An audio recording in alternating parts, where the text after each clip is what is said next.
Fala pessoal, eu gerei um gráfico aqui dentro do nosso VS Code, colei aqui para a gente poder comentar um pouquinho sobre a definição do Learning Rate e algumas preocupações, né? A primeira coisa que eu queria definir aqui é que este problema aqui que nós estamos representando é um problema, é um problema que ele tem um mínimo global para loss function, né? Então, ou seja, existe um ponto ótimo de fato, e o ponto ótimo eu coloquei aqui por conveniência no valor zero aqui em x, né? Então, é um problema de que existe um único mínimo global, e isso é bem interessante. E aí, para esse tipo de situação, o que acontece, né?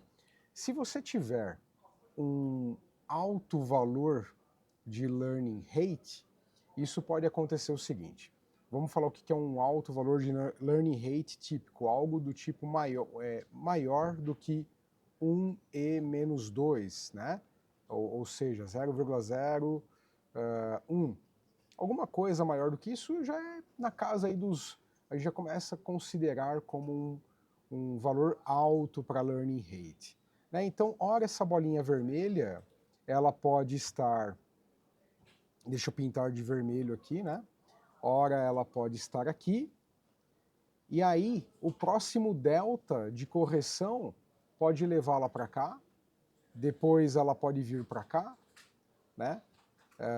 E aí ela pode vir para cá, e ela pode vir para cá, e como o delta é muito grande, a próxima vez que ele arrumar, ele pode vir para cá de novo, para cá, e ficar sempre nesse valor e nunca chegar no learning rate, tá certo?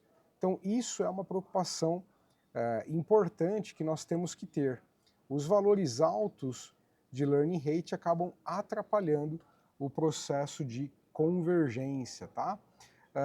Já um baixo valor de learning rate, intuitivamente, a gente é levado a pensar que ele é bom, né? Então, você pode falar, tudo bem, slow convergência, ou seja, é uma convergência lenta, porque ele vai devagarinho, cada deltazinho ele vai, cada dtzinho ele vai chegando e vai demorar muito. Esse não é o único problema. Por quê? Porque, como eu comentei, este problema que eu usei aqui para ilustrar o problema é um problema do tipo parabólico. Mas você nem sempre tem um tipo de problema parabólico. Por exemplo, vamos dizer que nós temos um problema com vários mínimos. Existe um mínimo global, mas esse problema agora é um pouco mais complexo. Se você utilizar uma função, um learning rate muito baixo, como esse que a gente quer representar, o que acontece? Ele pode ficar armadilhado, ele pode cair num trapping aqui, né? Então, ele é tão pequenininho que toda vez que ele vem para cá, que o algoritmo tenta fazer ele escapar, ele vê que, opa, eu aumentei o meu erro. Não, eu vou voltar. E ele fica aqui, nessas regiões, e ele nunca consegue escapar para chegar no mínimo global de fato, né? Ou o ponto ótimo desse problema, que seria este ponto aqui. Então, claro, se ele fosse totalmente parabólico, bonitinho desse jeito o problema, né? Lembrando essa linha que representa a modelagem do problema como um todo, seja ele qual for, computer vision, classificação de padrões, números, não importa qual for, todo problema ele tem uma característica, né? E, em geral, os problemas reais têm mínimos locais. Isso aqui são mínimos locais. Esse é o mínimo local dessa região, esse é o mínimo local dessa região, e esse é o global, que é de toda a região, né?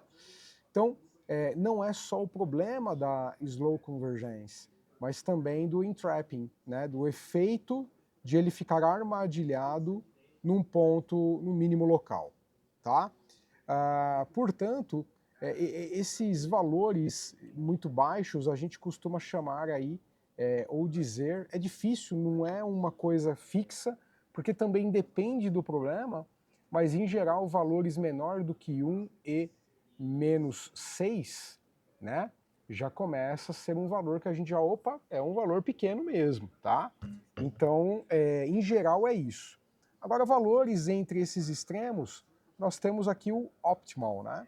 O optimal, ele é uma aposta numa faixa em que ele vai conseguir ir bem.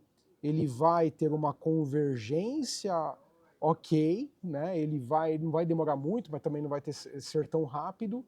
E ele tem um delta suficiente para que quando ele cair no entrapping, ele pode ser atualizado e vir para cá e continuar o processo. Ele cai no mínimo local, mas ele, durante o processo de ajuste, ele pode até chegar aqui no mínimo global, ou pelo menos, que não chegue no global, mas que ele chegue nos mínimos mais próximos do mínimo global.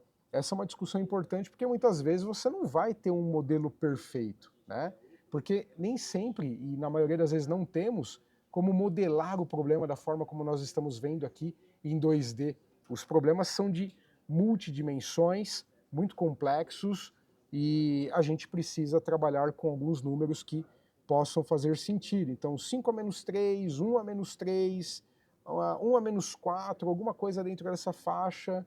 Dentro dessas faixas entre o valor muito alto e o valor muito baixo, a gente costuma ficar aí para tentar acertar um valor. Isso daí é experimental, é ideal de repente você colocar ele dentro de um for e ir fazendo treinos sucessivos com algumas faixas de learning rate para que você possa olhar, ok, com 1 a menos 3 foi isso, com 1 a menos 4 foi isso. Então você pode ir tabulando, né?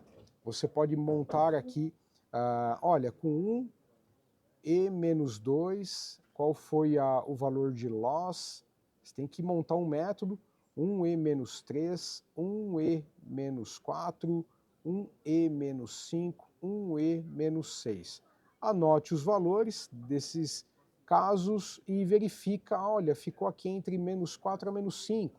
Então aí talvez valha a pena você testar mais um valor. Quem sabe vale a pena você testar 1e, ou quer dizer, 5e menos 5. 1e menos 5. O 5 é menos 5, né? Enfim, você pode aí ir tentando encontrar o melhor ponto possível. Mas demanda aí de uma investigação metodológica adequada. É um momento que você também evita treinar com todo o seu dataset, porque como você vai fazer vários treinos, mesma coisa para o dropout, que eu já comentei, aqui você treina com uma parte do dataset, mesmo uma parte do conjunto de treino, para que você tenha um treinamento que não demore tanto, né? E que não consuma tanto tempo assim. Normalmente, pelo menos, se limita aí a alguma coisa do tipo 80% do conjunto de treino para você ter um avanço. Não que eu estou falando daquele conjunto de divisão de data train, do conjunto de treino, o dataset, o test dataset e, por exemplo, você ter o cross-validation. Não é isso. Estou dizendo de você pegar uma fração do seu próprio train e você divide ou usa, por exemplo, 0,8% de todo o train para você fazer esses testes aqui, que são vários, né? Querendo ou não, 20% de redução aqui já é uma redução importante. Pode tentar reduzir mais, mas também tem que tomar cuidado para você poder verificar de fato o que vai acontecer. E aí depois sim que você tiver certeza de um learning rate que foi o melhor de todos, aí sim você vai para usar todo o conjunto de treino para um treinamento final de fato. Tá bom, pessoal? Até a próxima. Tchau, tchau.